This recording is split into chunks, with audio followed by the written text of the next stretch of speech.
¿cómo están? Mi nombre es Ángelis González y hoy tenemos un grandioso programa, pues vamos a hablar un poco sobre grandes pensadores que han aportado mucho a lo que hoy llamamos nuestra matemática moderna. Ellos son Arquímedes y Galileo. Para ello tenemos un invitado especial, al profesor Alberto Vélez Mestra, un experto en matemáticas y ciencias. Vamos a darles la bienvenida. Muchas gracias, Ángel, y gracias por invitarme a este programa para que hablemos de estos dos grandes personajes que tanto le han aportado a la matemática y a la física en general. Esperemos que tengamos una charla muy productiva el día de hoy. Gracias, profesor Alberto, por estar con nosotros. Nosotros lo invitamos aquí hoy porque queremos hablar de verdad unas cuantas cositas que tienen que ver con estos grandes matemáticos, grandes intelectuales de la matemática. Ok. Nosotros queremos preguntarle exactamente usted, como docente, como profesor experimentado, ¿cómo le explicaría usted a un niño, a un adolescente que poco le gustan las matemáticas, todo esto que tiene que ver de cómo los objetos flotan o se hunden, haciendo la alusión a lo que es el principio de Arquímedes? Bueno, el principio de Arquímedes parece un poco difícil de entender, pero es demasiado sencillo. A los estudiantes, ¿qué le podemos decir? Si tenemos un vaso de agua y arrojamos dentro de ese vaso de agua un cubito de hielo, el nivel del agua en el vaso va a subir, ¿verdad? Si echo otro objeto que sea un poquito diferente al cubito de hielo, el nivel del agua va a subir diferente a como subió el cubo de hielo. Y así con diferentes tipos de objetos. Ese cambio en el nivel del agua, ¿verdad? Es lo que Arquímedes concluyó, que el objeto experimenta allí una fuerza llamada fuerza de flotación. Todos los cuerpos que estén dentro de un fluido, no necesariamente tiene que ser agua, experimentan una fuerza hacia arriba. Esa fuerza se conoce como la fuerza de flotación y es igual al peso de ese fluido que el objeto haya desplazado. Es decir, entre más suba el nivel, mayor es la fuerza de flotación. Entre menos suba, menos fuerza de flotación, ¿se entiende? Eso es lo que llamamos como principio de Arquímedes. Profesor Alberto, ya sabiendo todo lo que es esto de la fuerza de flotación, estoy en lo cierto, ¿cierto? ¿Así? Sí, podemos llamarle de esa forma, claro. Bueno, la palabra eureka es muy famosa, sobre todo en la ciencia física. ¿Qué quiere decir esa palabra? ¿De dónde provino? ¿Por qué es tan famosa? Bueno, esta palabra se cuenta que Arquímedes, mientras se bañaba y pensaba en toda esta parte de la flotación, un día, cuando se le vino la idea, esa magnífica explicación a todo esto que él quería resolver, dijo esa palabra, eureka, que quiere decir por fin lo he terminado. De ahí en adelante se tomó que todos los científicos actuales y todos los pensadores, cuando terminan algo que les ha costado, que en verdad es por lo que han trabajado tanto, dicen eso, eureka, porque es emocionante saber que das por terminado algo que te costó demasiado. Ok, eureka, bueno, listo, vamos a tenerla muy en cuenta de ahora en adelante. Claro. Sí. Hablemos un poco ahora sobre Galileo Galilei, y bueno, la idea es hacer como un paréntesis cuando ya nos haya explicado un poco sobre lo que ya nos dio Arquímedes y ahora lo que nos deja Galileo. Entonces queremos saber un poco sobre ese aporte significativo que nos deja Galileo con respecto a la caída de los cuerpos. ¿Qué nos puede decir respecto a eso? Sí, mira que antes se creía que, sobre todo esto lo decía Aristóteles, que los cuerpos más pesados, si los dejábamos caer, eran los que caían más rápido, ¿verdad? Que los cuerpos menos pesados. O los cuerpos más grandes caían más rápido que los cuerpos más pequeños. Galileo, que de hecho nació en una ciudad de Italia llamada Pisa, hizo un experimento precisamente en la Torre de Pisa, ¿verdad? Se dice que Galileo subió a la torre de Pisa y dejó caer varios objetos de diferentes tamaños, de diferentes formas, y encontró algo muy importante para la cinemática. Ese algo muy importante es que todos esos objetos caían en el mismo tiempo. Es decir, no importaba la forma, no importaba el tamaño, todos esos objetos terminaban cayendo en el mismo tiempo. ¿Por qué es importante eso? Porque entonces se descubrió que la caída de los cuerpos es independiente de la masa y tiene que ver más que todo con la aceleración gravitacional, que es una parte muy importante en la cinemática y obviamente en la física. Ok, bueno, ahora que usted lo pone en ese plano, ahora entiendo por qué mi profesor me llevó y me hizo subir la torre de la iglesia donde asistíamos y dejamos caer varios cuerpos, pero nunca había entendido por qué razón nos explicaba todo eso. Pero gracias por esa valiosa información, excelente. Ahora, ya sabiendo esta sección de los cuerpos, usted sabe que Galileo también tuvo pues una incursión no solamente en todo lo que tiene que ver con la sección de los cuerpos, sino también con la astronomía. ¿Qué puede decirnos, qué aportes dejó Galileo respecto a la astronomía? Bueno, sí, Galileo estuvo trabajando en la forma de cómo vemos los astros y fue uno de los precursores de la teoría heliocentrista.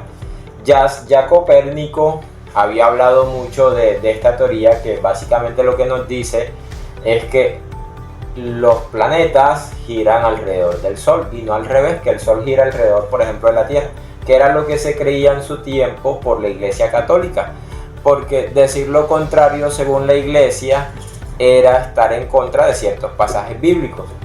Era herejía. Era básicamente herejía, sí. ¿Qué pasó? Que en ese tiempo Galileo, por estas ideas, tuvo incluso un juicio público y fue condenado por herejía a pasar el resto de su vida en prisión domiciliaria. No lo mataron, no lo torturaron, pero vivió el resto de su vida en una casa. No podía salir. Entonces es importante porque luego, más adelante, se descubrió que sí, que la teoría heliocentrista como la conocemos hoy es totalmente cierta. Es decir, es el planeta Tierra el que gira alrededor del Sol.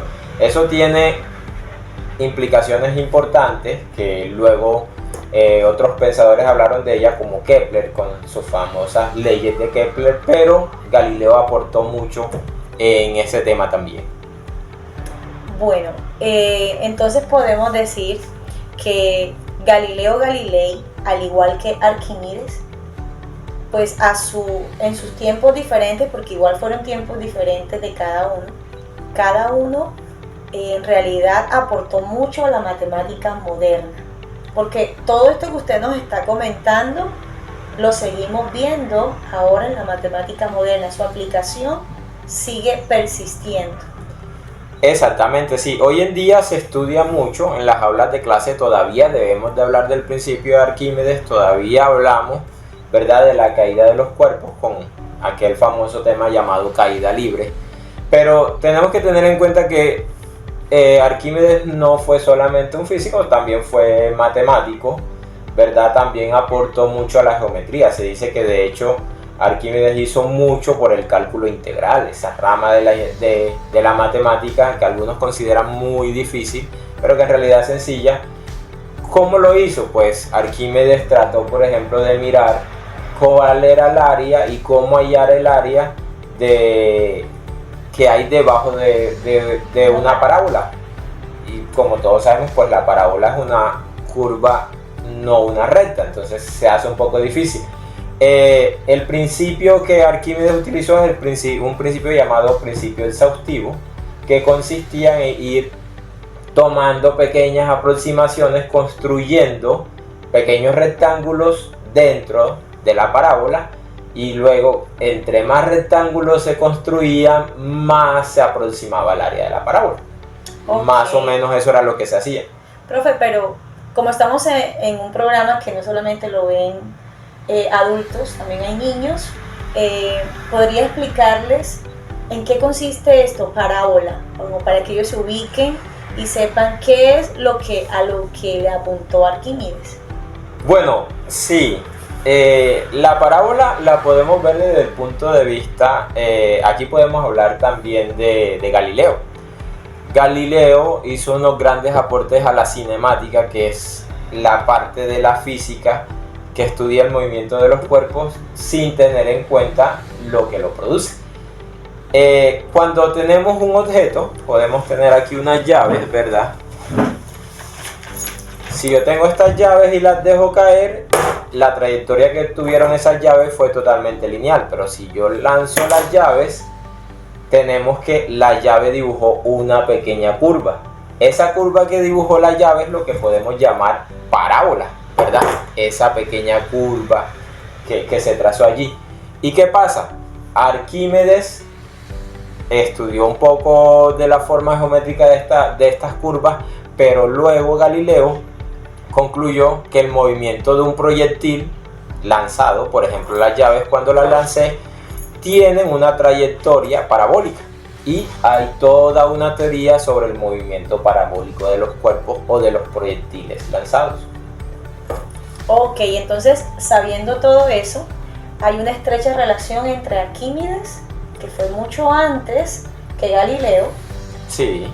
Una estrecha relación que actualmente nos está cobijando en todos los procesos numéricos que manejamos en la actualidad. Sí, exactamente, y en general en la mayoría de los pensadores hay una estrecha relación, porque en realidad es el fruto de lo que hicieron los anteriores con lo que se va evolucionando en el aprendizaje, no solo en matemáticas, sino en todas las ramas de la ciencia. Estos dos fueron muy correlacionados, es lo que más logramos notar en la ingeniería, ¿sí? Sí, se puede decir que sí. Actualmente hay muchas de las cosas que usted mencionó que se usan en todo el proceso de ingeniería. ¿Puede hablarnos un poco sobre eso? Bueno, mira, por ejemplo, en el campo de la teoría de Arquímedes, el principio de Arquímedes, ¿verdad?, que trata de la flotabilidad. Para poder construir barcos hay que tener en cuenta todo este volumen de agua que el barco va a desplazar y si va a poder flotar correctamente o no lo va a poder hacer. Si vamos a hacer un submarino, tenemos que también tener en cuenta esto. Entonces hay muchas aplicaciones para esta parte de la flotabilidad en el caso de Arquímedes. La cinemática, el movimiento de los proyectiles es importante cuando vamos a lanzar, no sé, por ejemplo, diferentes proyectiles, incluso desde el movimiento de cosas pequeñas como una bala, ¿verdad? El movimiento de una pelota, todas esas son cosas que se pueden explicar desde el movimiento parabólico que estudió también Galileo. Ok, profesor, bueno, creo que muchos de los que están presentes, que están con nosotros conectados, pudieron aclarar las dudas con respecto a que nos den allí sus observaciones, sus opiniones. Ha sido todo por hoy, esperamos que nos acompañen la próxima vez y sigan apoyando todo el proceso matemático. Así que el mundo que nos rodea es matemático. Que tengan buen día. Hasta luego.